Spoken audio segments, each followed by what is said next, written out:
So good day to everyone and welcome back to another episode. Today is 9th of May, 2025 and joining me is Lyra. Hello. Lyra, we want to continue straight from the last episode. We kind of talk about globalism, right? And all the different things. And I think it's not a secret that we are not a fan of globalism here. But our friend David Tian, remember, we just kind of had a discussion and, doing a teaching session with some of the young people.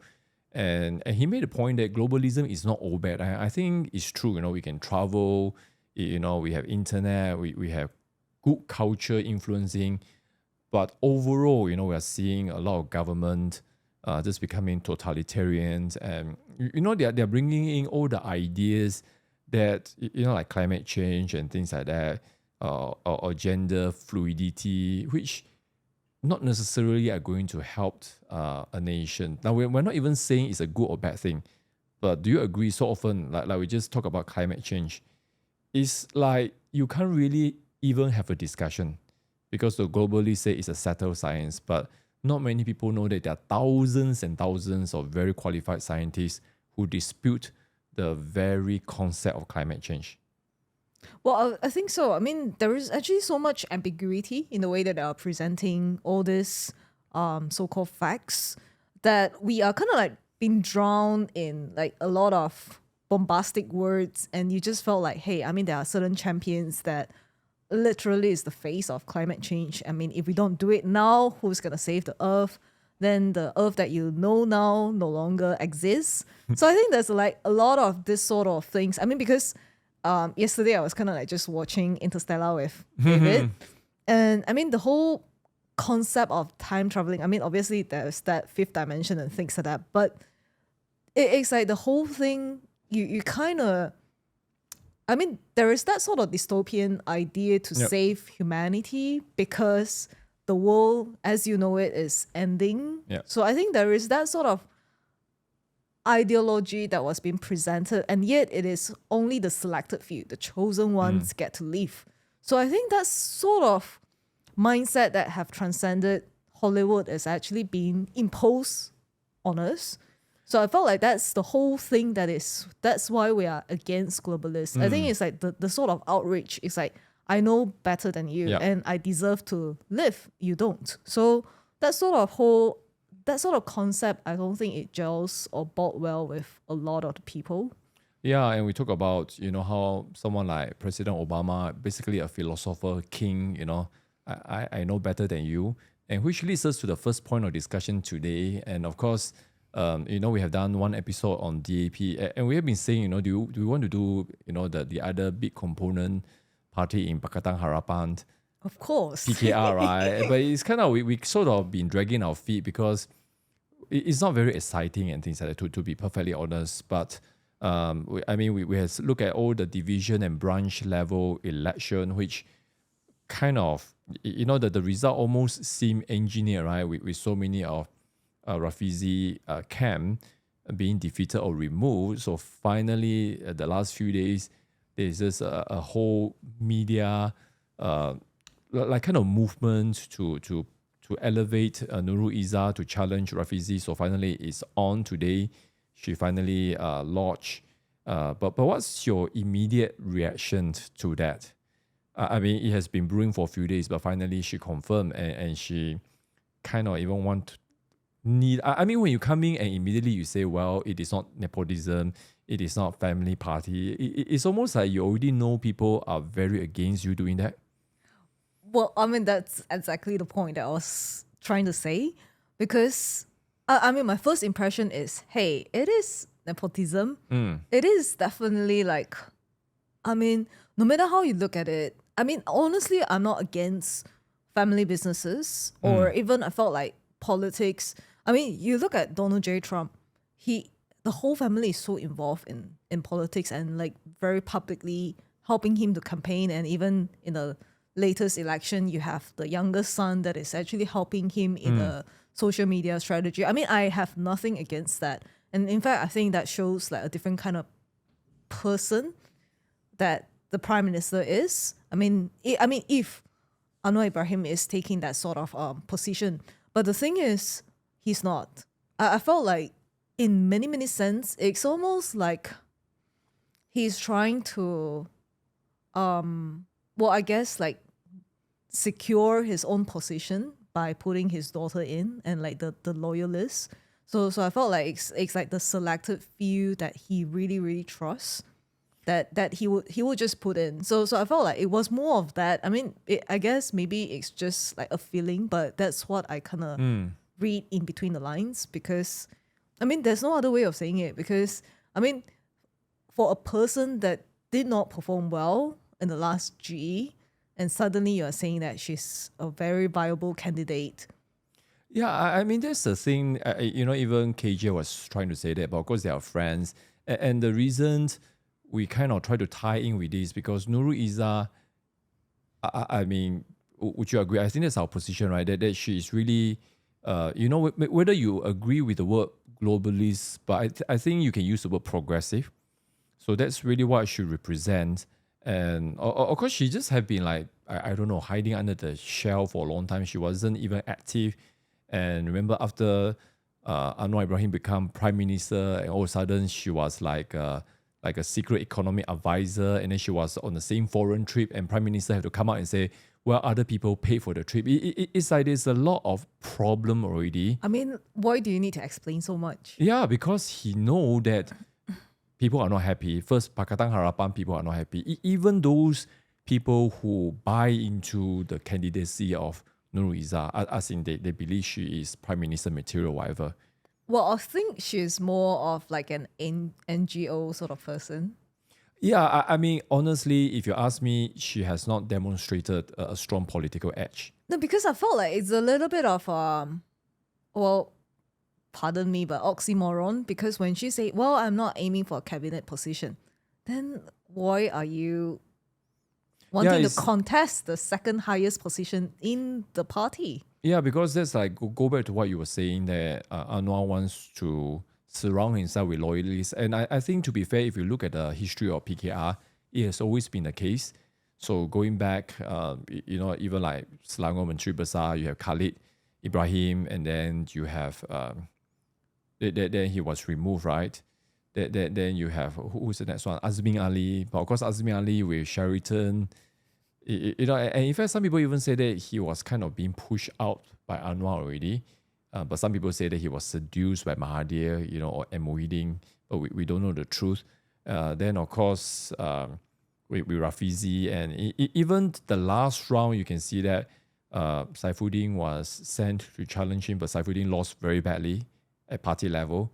Then you look at all the loyalists, Melaka, PKR Melaka Chief Shamsul, Saifuddin, Nurul Izzah, all lost in the last general election. And so, yeah, but the whole thing, I mean, we can go on and on with the analysis, and even some parallel, like how Anthony Locke and Nga Komen try to remove Lim Guan Eng, right? But this is a bit different. This one is really the Prime Minister seems like he's engineering it. But anyway, for whatever motivations, I mean, we can't really speculate motivation. But what do you think is going to be the consequence, positive and negative? Now, before you say that, I just want to point out one of the opinion piece by Maria Mokhtar, right? And she wrote, and I think the title is called "The Tragic Comedy of Parti Keluarga Rakyat" (PKR). But anyway, she was very cynical and very just basically say that this is very unbecoming of a prime minister and very unbecoming of Nurul Izzah. And her conclusion is, if this is a thing, Rafizi, you might as well go and challenge Anwar for presidency. But anyway, going forward, what do you think is going to happen? In terms of, is it going to be detriment to PKR, or people is just going to say, well, it's just business as usual? I don't think in this case it will be BAU, because like what you rightly pointed out, I think it's very, very different from DAP election. Because I mean, for one, I mean, they have always been the de facto. I mean, if we're getting like another Pakatan Harapan again in the next general election, I mean, they are almost like the whichever party president from PKR is gonna be the prime minister. So I think in that case, it's almost like, hey, I mean, Rafizi also has his strong supporters. A bit his, like, I mean, his recent absence from the cabinet meetings and things like that. I felt like, I mean, and also, I mean, I guess he's also not delivering so well after. Yeah, that's the thing we were just discussing just now, right? I mean, the lack of delivery. Do you think and now because remember we said we go back to before GE, right? Try to recall 6 months before the last general election, PKR and DAP basically their relationship is like at the worst. They were literally at each other's throat already, and people are not even sure if they're going to contest as a coalition. And everything seems so well for Sabri and things like that. But then all of a sudden, there's some shifting, and Rafizi get things organized, and PKR was able to win a very comfortable number of seats. I mean, a comfortable number of seats that will cause. I mean, of course, DAP still has most, but DAP know they are not going to be able to have prime minister candidate. So PKR with quite a respectable number. So that is all credit to Rafizi, the groundwork and things like that. Then of course he coming in, a lot of criticism on his economic performance and things like that. But I'm just wondering because we know how powerful Prime Minister is and how he's also Minister of Finance. And people kind of forgotten that, yeah, you have Minister of MITI with Zafrul, your economic minister, but at the end of the day, the finance minister overruled both of them. So I am now inclined to believe that Rafizi was intentionally sidelined and sabotaged. Just an opinion and just an observation. And of course, I mean, you just say it's pure speculation. You talk about the people kept on saying that the Roll 95 realization, a lot of U-turn and things like that. But could it be that there was a plan, it's already agreed by all parties and things like that, and suddenly Minister of Finance changed his mind? It could. It's very easy. I think my whole point is it's very easy for Prime Minister and a Minister of Finance because they are same position to sabotage anyone if they want to. But anyway, it's pure speculation. So, but I want people to have a right perspective. It's like, how could someone suddenly be low performing so quickly? Because the years in Pakatan Harapan, even the years in Pakatan Rakyat, Rafizi has been performing, right, generally speaking. I think it's all about a game of public perception. I think. But his was pretty bad. I think you had to admit, right? Yeah, definitely. It wasn't great. The optics was not great. But I suppose there is certain, truth to why he is being low performing. I mean, right after he became a cabinet member. So I think maybe that there is some elements of sabotage that is going behind the scene. Maybe there is certain conflict, and maybe there is like differing opinions. And because you have to understand that he is someone who is very, very close to the prime minister, and he commands the ears of the prime minister. And basically you could just like say certain plans, and basically the prime minister would just have to nod his head, and that's it. Plans are gonna get moving. But the thing is, here in this case, we have been seeing, I think there is a pattern to our prime minister where he seems to be the one that is doing a lot of U-turn, especially when the public perception is not so great.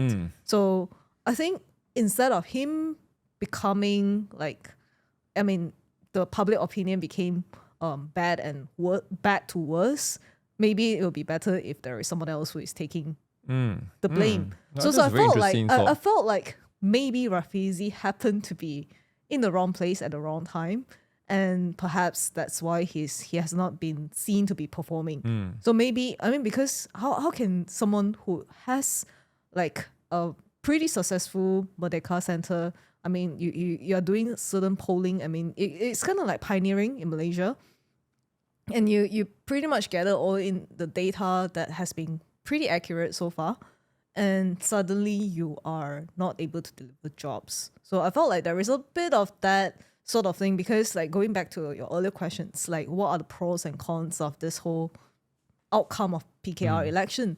I felt like there will be sizable amount of people who will be unhappy if Nurul Izzah gets the VP position, and I don't think it will be very much I think she's a less popular candidate as compared to Rafizi. No matter how Rafizi is like performing right now, I think.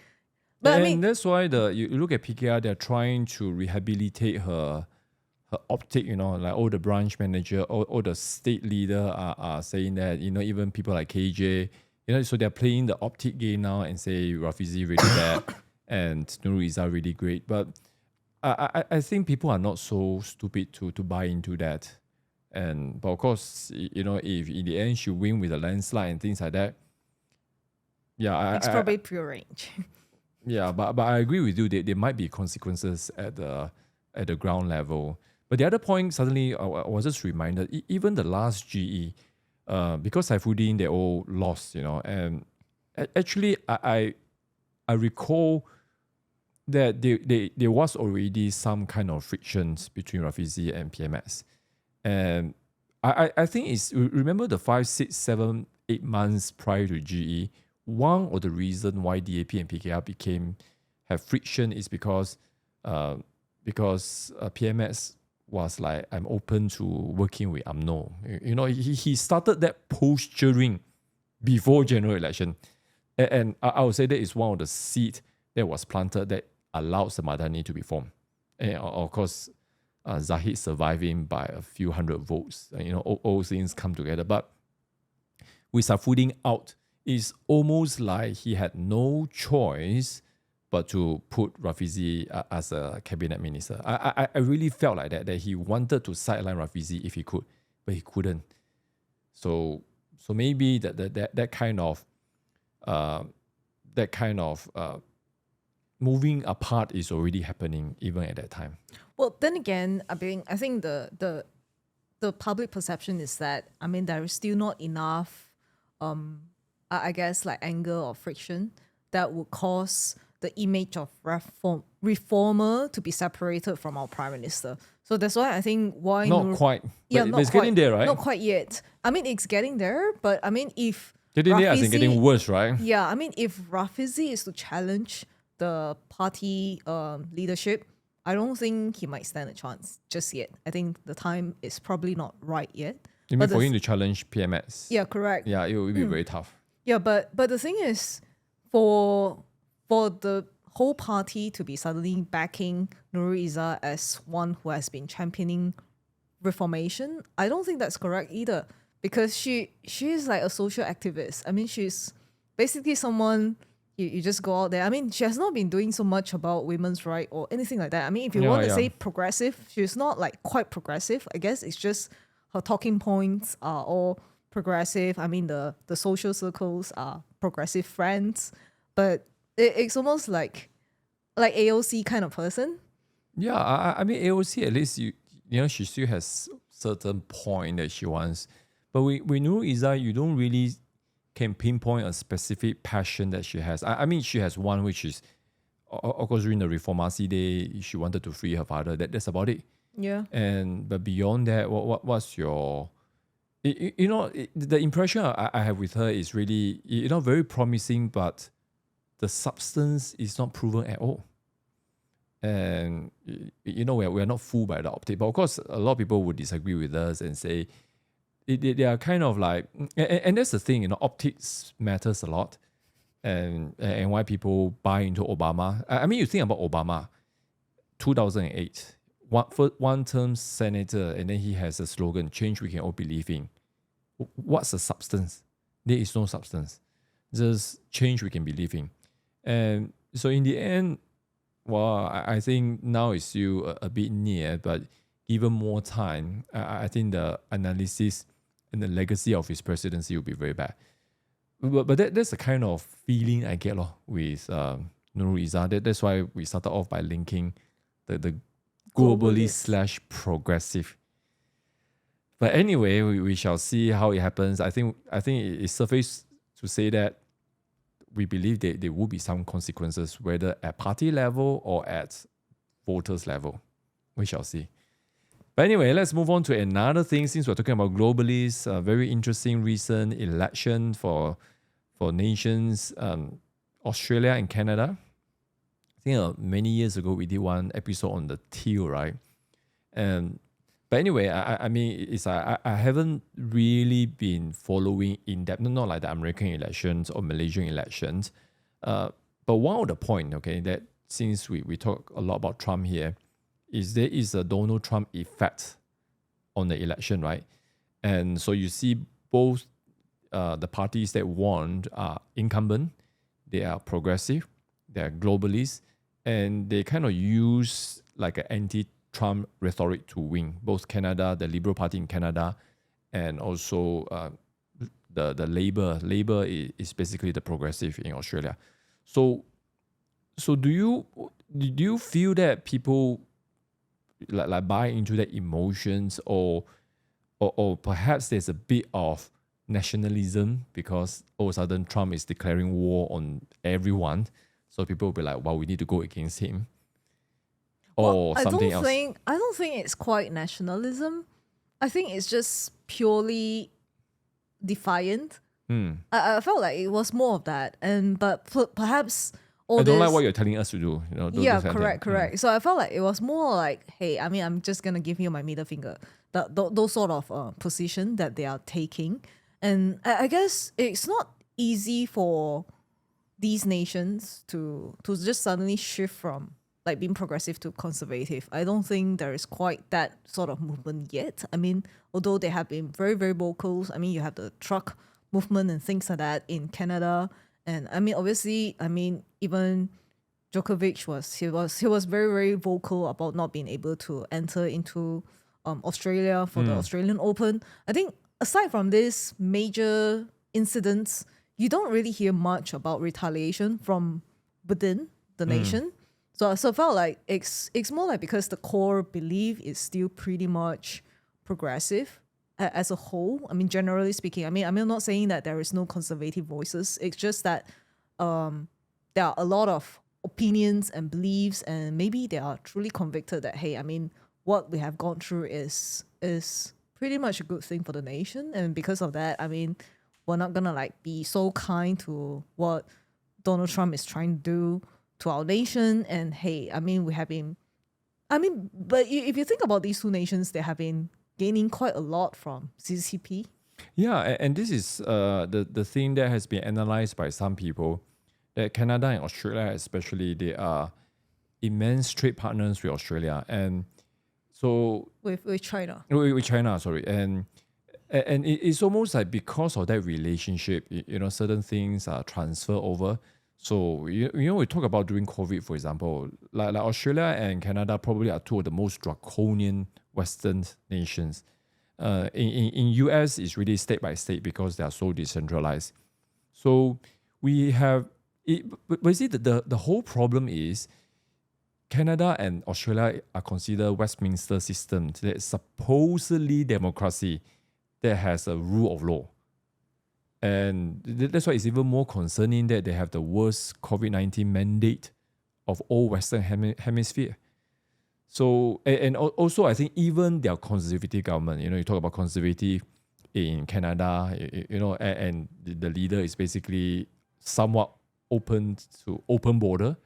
Then the liberal in Australia are the conservatives. So some people get confused. Labour is progressive, but they're more like centre right. So you have this kind of fundamental this makes them so different from the freedom wanting MAGA people, which is really the foundation of it. I mean, it's okay. Every country can have their own flavor, you know. But I'm just, I mean, as someone who didn't follow Australian election very closely, I'm just surprised that Labour did so well. It's almost like a white wash out like that. It's like a landslide like that. So I don't know what the voters are thinking. You know, it's like you really think the Labour can be a better economic. I mean, you know, Labour, leftists, progressive, they just want to spend money only. But Margaret Thatcher will always say, right, eventually the money will end. Yeah. Because I think these two nations are not quite like the UK yet. I mean, UK, you have like a lot of people who are not voting. Therefore, you get the leftist government. But I think in this case, I'm not sure if they have really like tilted towards. I read some comment, but I haven't really looked at the granular data that some places people didn't show out and things like that. But I think it's no way near UK. UK really, the Labour almost got 2/3 with a lesser vote share than the previous one. But now you look at the local council elections, Reform is winning interesting. so much. Yeah. So you can see that people are having buyer's remorse already. What we'll see, but Australia is a bit different. It's really look like people are reacting to the whole anti-Trump rhetoric. But the other thing I noticed in a trend, both Canada and Australia, is that they are far left party. You know, like in Canada they have the New Liberal Party. In Australia, it's basically the Green. So they are more on the left, further to the left.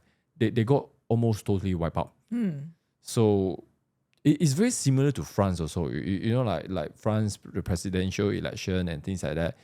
You know, round one, the conservative are winning, but then after the hard left all lost in round one. You know, that's the thing about leftists and progressive. They are very united. Well, I guess it's a bit similar to the conclave as well. Yeah. I mean, which is we might as well go to the next one because we talk about the Pope, right? So I mean the new Pope Leo the 14th, Robert Francis Prevost, the first American Pope ever. So, what's your initial reaction? Well, I thought, wow, interesting. I mean, I've seen some meme because I mean, prior to this, I mean, Trump has been getting like a lot of backlash for posting. I mean, just Is this a joke? Why so serious? no, but it kind of like it's a bit interesting. It's almost like a preview to hey, I mean, American Pope. yeah. but I read some comments. David was showing me, and it was so funny because they say, "Wow, Trump's tariff trade deals have been so effective that even now the Pope is made in US." So it's like kind of like That's crazy to think about it. But I guess that's like kind of like well. I thought it was quite interesting because I mean I've been reading about this person. I mean obviously he's more pro-life. I mean pro-family values and things like that, traditional family values. And yet you also see that he is pretty much like just a couple of months ago he was basically like reposting certain tweets about like pro-immigration and like bashing JD Vance, those sort of things. And I guess it's kind of interesting, but yet you have like the President Trump that is basically like graciously like just congratulating, and he was like really, really genuinely happy that hey, I mean there is an American Pope that was being elected to the office for the first time ever. So I guess it's a bit interesting because in our last episode we're kind of like talking about could it be now we are ushering an era of departure from the globalist era, and now you have someone who is also somewhat like walking in the footsteps of Pope Francis, the previous Pope, and yet he is somewhat a bit more likable, a bit like what you say. Like I mean, I don't think they will be going into that part where they will choose like conservative, like Cardinal Sarah from Africa and things like that. But then they probably won't take the risk to go into like the far leftist cardinal as well as the next pope. So they have to choose someone who is a bit more palatable to the people. And it is still quite early to say whether or not he's going to be someone who is truly like a UN spokesperson, or is he going to be like an American, like somewhat, I guess, like eventually like basically just protecting the boundaries of sovereignty of a nation and things like that, because it's I guess Catholicism has always been somewhat very, I mean not just religious but very political as well.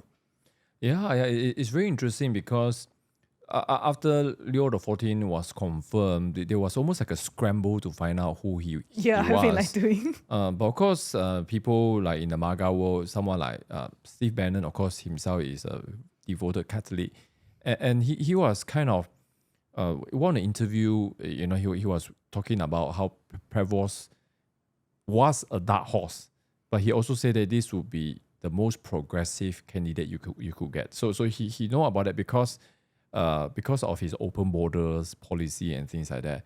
But then you have some social commentators, someone like Lance Warner, who say that Leo XIV is not so much an ideologue like Pope Francis, but he's more a technocrat, like a globalist technocrat kind of thing. So believe in the system and things like that.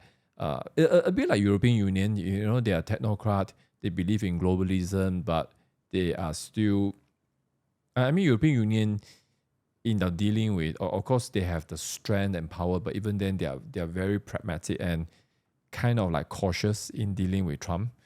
So ideologue are not like that. Ideologue will be just all out emotions. That's my first impression, that he will be a departure from Pope Francis in that respect, but still, without a shadow of doubt, a globalist type of leader. But being so some people are saying that, look, since the new Pope is from America, Trump should invite him to White House and set the tone. It's very interesting that, right? You look at people, who are the people who recently went to White House, and you have they just seem to behave, even though they are not like Canadian Prime Minister. He wasn't totally comfortable, but he was behaving. So I think that is all America want. I don't need you to submit to me, but I need you to behave in the relationship with me.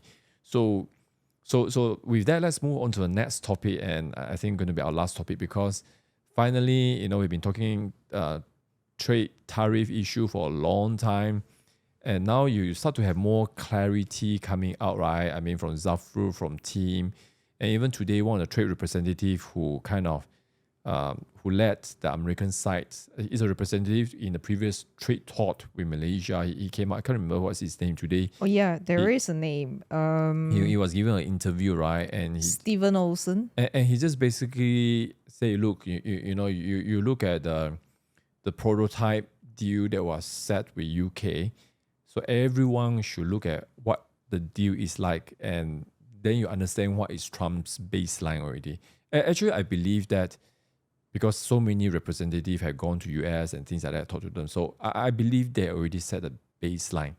So basically, I think the guy is saying that Malaysia has very little leverage. But it's very, very interesting. Did you foresee? Of course, you can say, in substance, India sort of kind of almost clinched the deal, but now probably delayed because of Pakistan and India issue. But it was quite clear, right, that India offers zero, which is always a good starting point. Yep. But then the first official one is really with UK, and so what do you make of that? Do you think there is something for Malaysia to learn from the deal? Yeah, obviously, I think. Well, I thought it was interesting because at the end of the day, it shows that Trump truly believed, not just the whole concept about tariff, he truly believed that, hey, a nation should be able to protect what is of the national security. And with regards to that, that's how the baseline has always been. So certain things he will allow, okay, basically you can just come in. But certain things that would be of competing interests with the local industry, I think there will still be that sort of baseline 10% tariff that is being imposed because of the trade deficit that has happened over the many, many years.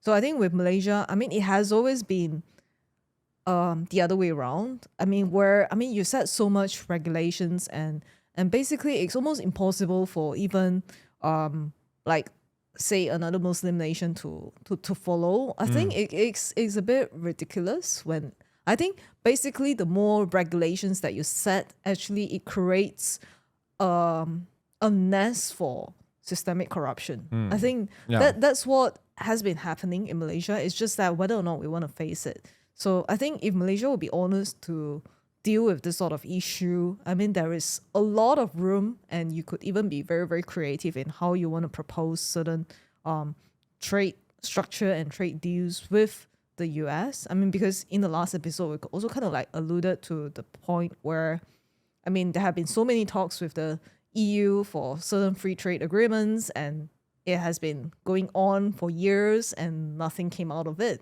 So I think why not just take this opportunity to like depart from all these regulations? I mean, not saying that you're compromising, because I think the Prime Minister would try to like just coin it as, oh, we will not compromise on all this halal certifications and things like that. I mean, not saying that you're compromising.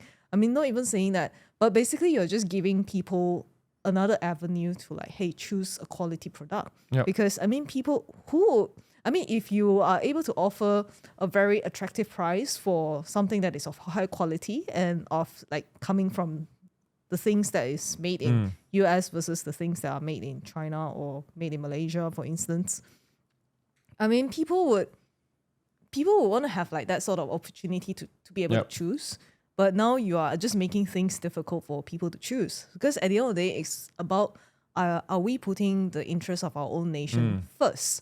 So I think it's not even so much about like, okay, trying to secure a very, very competitive deal with the states. I mean, obviously that's the goal. But the thing is, if we're not even willing to put our own interests first, the people's interests first, and how are we going to be able to get like a great deal out of this whole thing? Yeah, I think it's a very interesting point because I mean, because every time people talk about halal certification and things like that, people get very emotional and things like that. But I think it's just really the many trade barrier, even for our own people. And that's the thing. I think the government has an opportunity to look, even though PMS sounds so defiant about that. And there is a opinion piece actually by this guy called Galvin Lee, right? And he's a lecturer and program coordinator of School of Diploma Professional Studies, Taylor's College. And I mean, he of course kind of made the same point about tariff, but then he kind of tried to pivot the opinion into, look, at the end of the day, it's not really about negotiating with US or other country. It's really having an internal look, and he kind of finished his thing. He say, quote, Malaysia is looking for complete elimination of tariff rather than a merely reduction. That is a commendable and essential objective. However, attaining it will need more than just kind diplomacy. It necessitates self-evaluation, organizational restructuring, and strategic realignment. So it's like, hey, look at yourself. You are not making it easy for your own people. But that's one of the difficult shift. We talk about nationalized economy, GLC control, and that's why you look at Bursa, right? It's like not many people are interested to do stock trading in Bursa because they know it's so manipulated. Yeah. So are we? Is there anyone willing to do a structural change? I mean, what Trump did, yes, first and foremost, he wants to have an internal structural change with Definitely. America. But because America is a nation that connects with everyone, it impacts everyone. But you see, first and foremost, I think people must understand Trump wants to do it for America. But if it's going to cause collateral consequences, I don't care, because my obligation is to my country. So that's the kind of mindset we need to have, I guess.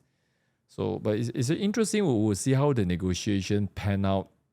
But just kind of want to end today's recording. I mean, look at UK deal. I think we can wrap up with this because the first most important point is the 10% tariff stays. So I think the trade representative Luke Snick was saying that this would not go. So it's kind of like a message to everyone: forget about negotiating that already. And then of course UK will open up market to up to 5 billion new product. Then of course I didn't know. Do you know what is the number one export from Britain to USA? Make a guess. Cars? Yeah, not just any car, luxurious car. So you're talking about the Jaguar, the Land Rover, the Rolls Royce. Wow. So in this deal, the first 100,000 unit will be 0% tariff. Then after that, 25%. But we don't know how it's going to do. Is it by value? I mean, of course, I think 100,000 will cover Rolls Royce, Jaguar, and Land Rover. Those cars are not cheap. Yeah, so like US buys so many things. Like Rolls Royce is like a very important military contractor and things like that. True. So I think one of the other point that was made very clear in the press conference was national security. So any kind of things that the first and foremost consideration is national security. So I think these are the things that buy more, invest more for Malaysia. I think in relation to US is really no impact to them. True. But national security, your neutrality, your posturing in the Islamic world, those are the things we bring value. But the question is our government willing to do that in such a way that will gain favor? I mean, Trump is a negotiator at the end of the day. He's a deal maker. So I really felt when I look at the thing, and there was a rumor that when I think the British Prime Minister Stammer was watching the football game, PSG versus Arsenal, halfway through, and then Trump called and interrupted his match. And then I think that the ambassador was Prime Minister Stammer was very happy to take the phone call because he showed like some funny face like that. But because of the phone call, they trashed out the deal and it was announced the next day. So yeah, I mean, I really feel Malaysia could learn something. And hopefully we have some leverage in terms of our relationship with Islamic country, in terms of our position in ASEAN, in terms of our relationship with China and things like that. We're not even asking, I don't think US is asking us to take side. So, but we said it in many episodes already, like Malaysia has been posturing almost like anti-America for a while already. So that might be the demand, we shall see. But anyway, I think we cover quite a lot of different things today. So if there's anything else you all want us to talk more about, but it's all very interesting, right? The whole realignment of things, even affecting our PKR election and things like that. Yeah. Any final point you want to make before we kind of end? Well, not quite. We're just gonna have to see the development of the news. So I think the next few weeks we just kind of like breaking news kind of analysis. So anyway, until next time, bye bye for now. Bye bye.